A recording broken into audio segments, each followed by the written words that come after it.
Support for podcasts comes from Milwaukee School of Engineering Center for Professional Education, offering courses in AI machine learning, project management, and more. Program information at msoe.edu/CPE. You're listening to Lake Effect Spotlight from WUWM, Milwaukee's NPR station. Here's one of our favorite conversations about the people, places, and organizations that shape Milwaukee. Milwaukee native Malik Johnson is a Grammy-nominated cellist, composer, and music producer. And he recently added a new title, Artist in Residence at Milwaukee's Betty Brinn Children's Museum. Johnson became the museum's first artist in residence last year, and he's returning to the role this year to continue connecting with kids and families through music. He joins Lake Effect's Xcaret Nuñez to talk about his work and the Betty Brinn Artist in Residence program. Before we dive into your work as an artist in residence at Betty Brinn, I'd love to learn more about you and your artistry. How did you first discover the cello? I would say actually the cello discovered me. So there is an after-school program here in Milwaukee called MISO, Milwaukee Youth Symphony Orchestra, and I was in third grade, and they came to our schools and were asking, teachers if they knew any students who might want to learn an instrument. So my mom and myself were interested. So we got there, and they had instruments available. They had the violin, viola, cello, and bass. I thought the bass they were offering was like the electric bass. But when I got there, it was an upright bass. I was like, what is this thing? Like, this was not what I expected. Turns out they ran out of upright basses, and they were like, we have the cello, so you can play the cello as the next best thing. So I was like, okay, cool.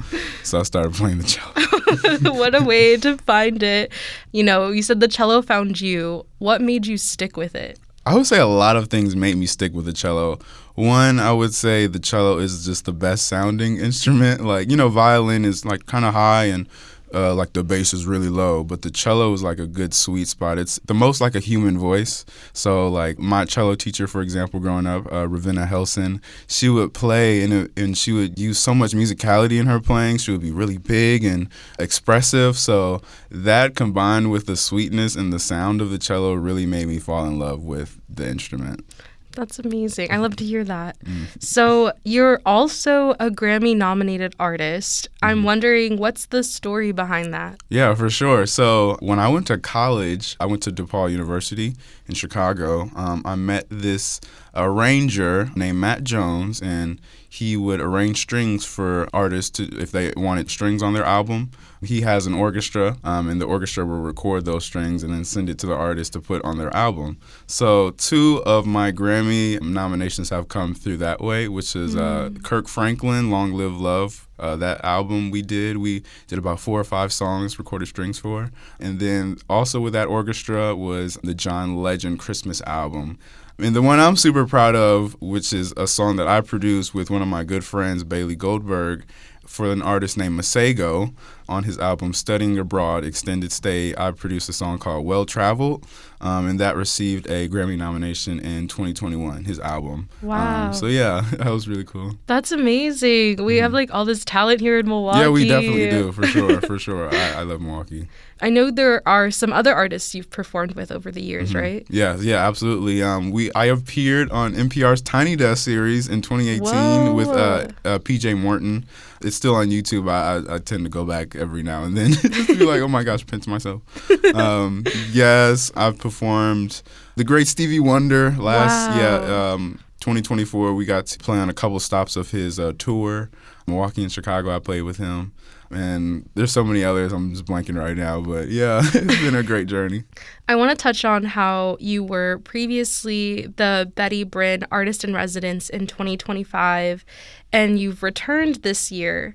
I was wondering if you could tell me about this program. Like, when I learned about this, my first thought was, what do you do as an artist in residence at a children's museum? Right. So there's a few components to my residency at Betty Brinn. So the first one is I give weekly performances where I'm just playing my cello, jamming out with the kids. It's really fun. Like, we have a lot of kids dancing, and newborns and toddlers are crawling around, trying to get close to my cello. It's a good time.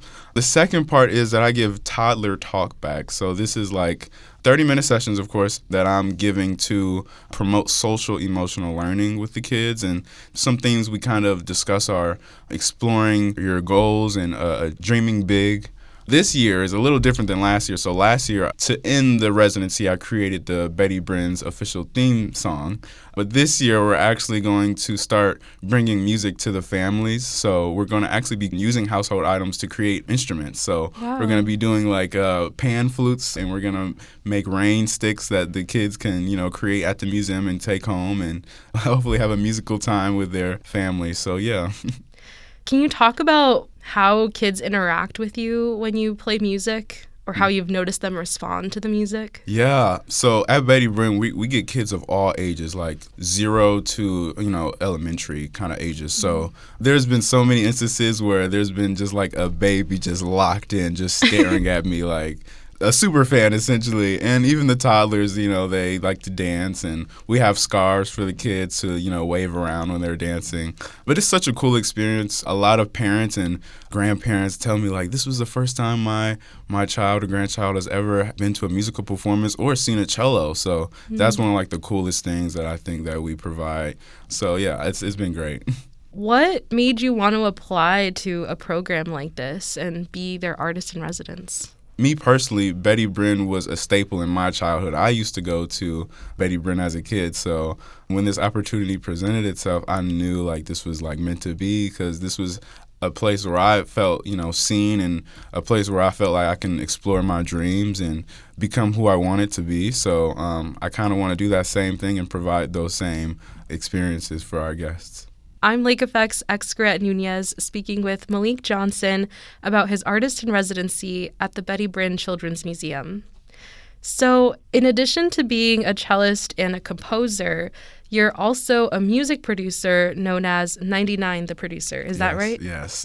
Yes, it is. Yeah, tell me a little bit about that. For sure. So I started making beats when I was in 5th grade. My parents got me a MacBook, and I would just spend all day on GarageBand trying to make beats. And I would also play the cello. So I knew that I wanted to kind of combine those worlds, where I kind of grew up on R&B and gospel and rap music with my classical training. I wanted to somehow combine that. So I did that through my own production. And I started 99 the Producer in high school. I released my first song. So I love to songwrite. I like to just, sing melodies. I'm not the best singer, but, I try to sing through my cello. But I like to songwrite and, just make music and make good vibes. So, yeah. And you recently blended all of your skills to produce a theme song for Betty Brinn. And I would love it if we could listen to the song together. Yeah. This is Ready to Go to Betty Brinn by 99 the Producer. When you close your eyes, do you see your imagination? If you reach for the sky, you could land on a star. You could be what you wanna be, dream what you wanna dream. Yeah. You can dance when you wanna dance, sing when you wanna sing. So let me hear you say, ooh, ooh, ooh, ooh, ooh. Ooh, ooh, ooh, ooh, ooh. I just had the best time of my life. I'm surrounded by all of my friends. We went to Betty Brinn. Something that stood out to me from the song were the sounds of kids having fun. I was wondering if you could tell me how that project came about. Yeah, for sure. So in those toddler talkback, those 30-minute sessions we have, sometimes I would bring my recording equipment, and we would have instruments for the kids to use. So we would have shakers and percussive instruments, and I would also ask them to use their voices to record so I can eventually add it to the tracks. So that was one of the days where I had my microphone. I was like, you know what, let's all just say, woo, on 3, 1, 2, 3, woo. So I definitely had to add that into the track. It was fun. And what are some other sounds that inspired this song? Like, I don't know, I'm hearing when you say like star, I could hear the star, Yeah, right? yeah, there's some sparkles in there that I definitely added. But a lot of the stuff is actually just really embedded in the track. So I have a few claps of the kids that they did, and under the main whistle part, there's a little synth that the kids sang, and I kind of pitched it and stuff. So that's what I kind of did. I took some sound bites from each session that we did from the Toddler Talkback and kind of put it all together in a song. Yeah, I also really enjoy how that it's fun and for like kids to sing along with, you know, like it's catchy. Yep. Thanks for sharing it with me. Absolutely. Well, before we wrap up, I was wondering if you might have any advice for any up-and-coming musicians or artists. For sure. I would say the biggest thing that I try to remind myself every day is that it's about the journey and not the destination. That's what I try to tell myself, like, oh, I feel like I should be at this point, or I feel like I should have this amount of dollars. Like, it's really just about the people who I'm affecting and the people who you will inspire. So that's what I try to kind of focus on, is how much impact I'm creating. I would recommend others to do the same, and just remember that it's about the journey and not where you end up, you know. Absolutely. Well, Malik, thank you so much for speaking with me today. It was really fun to learn more about you and your music. Thank you. Appreciate it.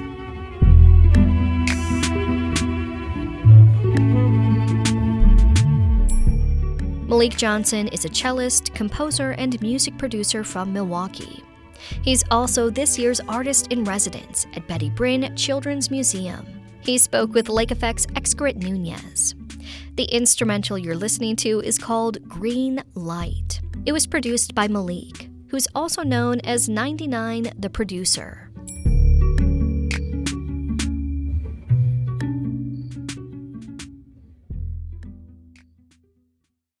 Lake Effect is a daily talk show on WUWM, Milwaukee's local NPR station. It's a show where we share the stories about the people, places, and organizations that shape the city. If you enjoyed this episode of Lake Effect Spotlight, subscribe to the podcast. You can find all of Lake Effect's conversations at WUWM.com/Lake Effect, and we're on the radio Monday through Friday at noon on 89.7. This is Tanya Mosley, co-host of Fresh Air. You'll see your favorite actors, directors, and comedians on late-night TV shows or YouTube. But what you get with Fresh Air is a deep dive. Spend some quality time with people like Billie Eilish, Questlove, Ariana Grande, Stephen Colbert, and so many more. We ask questions you won't hear asked anywhere else. Listen to the Fresh Air podcast from NPR and WHYY.